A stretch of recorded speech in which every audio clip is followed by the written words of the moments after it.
What's up internet, here we go again. Kali ini kita akan membahas alur sebuah film yang berjudul Ants in the Pants. Film ini menceritakan tentang bocil junior high school bernama Florian yang terbangun pada suatu pagi dan menemukan bahwa Johnny miliknya tampaknya memiliki pemikiran sendiri cuy. Karena yang akhir-akhir ini terjadi sama Florian, dia tuh sering banget cuy Johnny-nya melancip dan dia punya pemikiran sendiri untuk bisa mengeluarkan kental manisnya setiap pagi. Apalagi di rumahnya bibinya tuh lumayan oke lah cuy. Dia pun akhirnya jadi sering kelimpungan sendiri. So tanpa berlama-lama lagi, langsung aja kita masuk ke dalam alur ceritanya.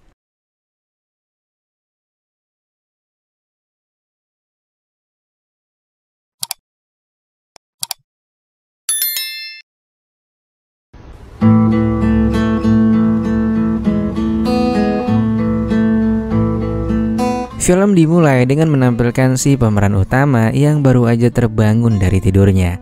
Florian terbangun lantaran mendengar obrolan dari Johnny miliknya yang mengucapkan kata-kata semangat untuk melaksanakan perpus rengan duniawi yang membuatnya makin penasaran dengan serabi lempit, Dunkin Donat, apem embem, dan lain sebagainya. Gak sampai di situ, pas dia lagi sarapan bareng keluarganya serta adik dari mamahnya yang pakai baju ungu ini, lagi-lagi ngebuat pikirannya jadi gak fokus karena teralihkan oleh bulatnya kelapa muda milik Bibi Floss.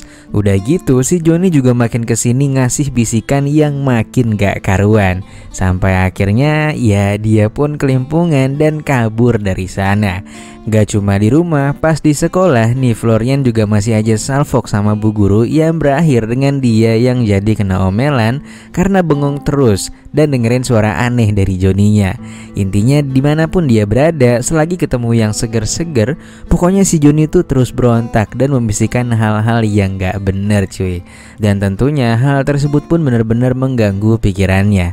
Lalu puncaknya dia pun menanyakan hal tersebut kepada orang tuanya. Untungnya orang tua Florian bisa mengerti dan mampu menjelaskan dengan santai kalau apa yang dialami Florian itu merupakan hal yang wajar dan itu biasa terjadi pada remaja seusianya. Nah BTW si doi ini masih kelas 8 cuy. Ibunya juga bilang kalau semua orang pasti ngalamin hal yang sama. Keesokan harinya ternyata sahabatnya yang bernama Red Bull juga mengalami hal yang sama, dimana ceritanya 3 hari lalu dia lagi duduk di sebelah teman sekelasnya dan pandangannya hanya fokus ke arah sana tuh. Dia pun mulai mengalami bisikan dan terpancing untuk bisa mengunyeng-unyengkan wajahnya di antara ya pokoknya itulah cuy. Lantas gak lama kemudian pandangan Florian terpaku dengan kedatangan senior dari kelas 9 yang bernama Leon. Dia pokoknya sempurna lah di mata Florian. Florian akhirnya memberanikan diri untuk berbincang dan berkenalan secara langsung. Meskipun agak nekat, Florian ternyata bisa ngobrol cuy. BTW Leon ini juga sebenarnya udah punya gebetan. Namun dia bilang ke Florian kalau mau sering ketemu dengannya, Florian harus ikut latihan drama untuk acara pentas seni di akhir semester. Siang itu juga sepulang sekolah, Florian pun akhirnya gabung untuk latihan drama Romeo dan Juliet. Nah di sini ternyata gebetan Leon yang bernama Kyle juga ikut cuy dalam latihan itu. Namun di sini Florian gak gentar karena ya namanya juga baru gebetan ya kan. Masih ada celah lah buat bisa dapetin. Dan dia yakin banget kalau Leon juga menyukainya. Florian kemudian balik bersama Red Bull dan mereka ngobrolin soal perpustakaan duniawi yang sama sekali belum pernah mereka ketahui. Florian pun mulai kepikiran untuk nyari tahu hal itu di toko buku dan membelinya, lalu mereka belajar bareng. Lantas di malam harinya Florian melihat iklan di TV yang menayangkan sensasi berpusreng tapi cuma lewat telepon aja cuy. Dan di saat itu juga dia pun langsung menghubungi kontak tersebut yang tentunya dengan menggunakan telepon dan kartu kredit ibunya. Keesokan harinya saat di sekolah, Florian kedatangan sahabatnya yang bernama Lisa. Lisa pun mengeluhkan tentang miliknya yang rata dan dia lebih senang berteman sama laki-laki. Karena hal itu pula dia pun jadi sering ngerasa nggak pede dan akhirnya curhat dengan Florian. Sebagai sahabat yang baik, Florian pun terus menyemangatinya. Mereka juga sering terlihat bersama dan membicarakan banyak hal, serta tentunya ngobrolin soal pentas mereka yang sebentar lagi akan diselenggarakan. Saat itu Florian rencananya akan membeli sebuah cincin, dan kalau Lisa nggak keberatan, Florian minta ditemenin Lisa pada weekend nanti. Lisa pun tiba-tiba baper cuy. Dia malah senyum-senyum sendiri seakan emang si Florian ini mau ngasih cincin buat dia. Dan begitu sampai di rumah, seperti biasa, Florian pun kembali menghubungi mbak-mbak pusreng yang lewat telepon ini cuy. Dan bahkan Florian ini sampai berani banget cuy buat ngajakin ketemu si mbaknya ini. Udah gitu si mbaknya juga mau-mau aja lagi diajakin bocah ya kan. Dia cuman bilang kalau ini adalah bonus karena Florian sering menghabiskan uangnya melalui teleponan ini dengan kartu kredit ibunya kayak sekarang gini. Mereka pun akhirnya janjian untuk ketemu di sebuah kafe. Lantas keesokan malamnya Florian dan bibinya mengobrol bersama. Florian menanyakan apa yang biasanya terjadi ketika saat pertama kali berkencan. Si bibi pun gak menjawab. Dia cuma bilang untuk jadi diri sendiri aja. Lantas di sisi lain, kedua orang tua Florian lagi dinner buat ngerayain anniversary pernikahan mereka. Namun si ayah malah kena omel lantaran siang tadi dia mendapatkan tagihan kartu kredit yang cukup mahal.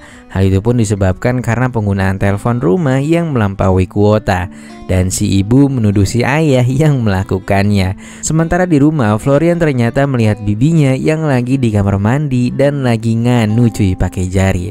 Lalu pas udah kelar, Florian pun langsung ngibrit ke kamarnya dan pura-pura tidur. Gak lama kemudian bibinya masuk dan menghampirinya, tapi cuman buat ngucapin selamat tidur aja. Padahal nih orang udah ngarep banget cuy si bibi mau ngajakin pusreng. Dan singkat cerita, di keesokan harinya Florian pun ketemu sama mbak-mbak yang dia sering telepon ini. Mereka pun sampai di sebuah kafe. Florian mulai mengobrol dan nanya-nanya seenak apa rasanya berpusreng. Mbak-mbak yang kita sebut saja namanya Tina ini pun meminta Florian untuk pindah tempat duduk. Dan tiba-tiba tangannya diarahkan menuju rawa-rawa yang basah itu cuy. Florian pun benar-benar excited banget kalau dilihat dari wajahnya nih. Dia bahkan gak bisa berkata apa-apa karena saking senengnya. Dan setelah beres ketemuan, Florian pun nunjukin aroma semerbak ke teman-temannya itu. Wah anjir lah, pokoknya gak beres nih film. Lantas pada sore harinya, Florian pun akhirnya ketemu Lisa di toko perhiasan untuk membeli cincin. Florian pun minta pendapat Lisa apakah cincin ini bagus untuk Leon. Mendengar nama Leon, Lisa pun kecewa karena awalnya dia ngira kalau itu adalah untuk dirinya. Singkat cerita, pada keesokan harinya Florian pun udah siap nih untuk nyatain perasaannya pada Leon. Sambil terus berlatih sampailah dia di rumah Leon yang ternyata tajir banget cuy. Florian pun akhirnya dibukakan pintu oleh Leon. Namun dari raut wajahnya sepertinya dia nggak mengharapkan kehadiran Florian. Namun buat basa-basi akhirnya Florian pun diajak masuk ke rumahnya. Dan Florian memberikan bunga yang dibawanya untuk Leon. Dia pun disuruh nunggu karena Leon mau ke kamar mandi dulu. Lantas tiba-tiba peliharaan Leon mengagetkan Florian hingga cincin itu pun terbang entah kemana. Dan sesaat kemudian Kyle pun juga datang dengan membawa bunga yang jauh lebih besar. Dan ya, Florian pun akhirnya gagal menyatakan perasaannya karena cincinnya hilang dan bunganya juga jauh lebih kecil.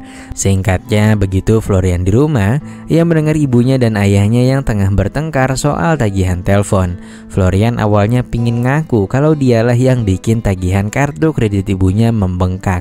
Namun karena takut diomelin, akhirnya dia pun pergi ke tempatnya Lisa sekaligus buat minta maaf. Lalu setelah minta maaf, Florian pun cerita kalau dia gagal nyatain perasaannya ke Leon karena Kyle yang tiba-tiba datang ke sana. Dia juga nyeritain kalau orang tua mereka lagi tengkar, bahkan dia sempat dengar kalau mereka mau pisah aja. Lisa pun bilang kalau keluarga itu harus diutamain. Dia hanya bisa menyarankan bahwa satu-satunya cara untuk bisa mempersatukan mereka dengan meminta maaf dan membuat mereka merasa bangga kepada Florian. Contohnya ya kayak pentas seni yang akan diselenggarakan besok. Florian harus bisa nunjukin kalau dia adalah anak yang bisa membanggakan dengan menjadi pemeran utama di film itu. Padahal sebenarnya perannya si Florian ini hanyalah figuran.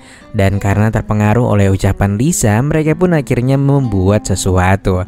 Lantas seminggu kemudian pentas pun akhirnya diselenggarakan. Sesuai rencana, mereka pun menjebak si pemeran utama dan dikunciin di suatu tempat. Sampai akhirnya Florian lah yang ditunjuk untuk menggantikan si Romeo. Di depan para penonton serta orang tuanya sendiri, awalnya Florian merasa sangat gugup dan gak banyak berkutik. Namun untungnya Lisa dan kawan-kawannya terus menyemangatinya sampai dia pun akhirnya mulai merasa nyaman dan enjoy melakukan drama ini hingga selesai. Hal itu pun gak diduga membuat semua orang yang menyaksikan terbawa suasana. Florian pun benar-benar bikin orang tuanya bangga dan mereka jadi berbaikan. Dan setelah itu film pun selesai dengan sangat membagongkan, di mana akhirnya Florian jadian sama Lisa. Aduh Rian, kenapa sama Lisa? Kenapa nggak sama si Bibi? Coba dulu atuh. Kalau gini kan penonton kecewa jadinya. Oke lah, sekian dulu pertemuan kita pada kali ini dan see you.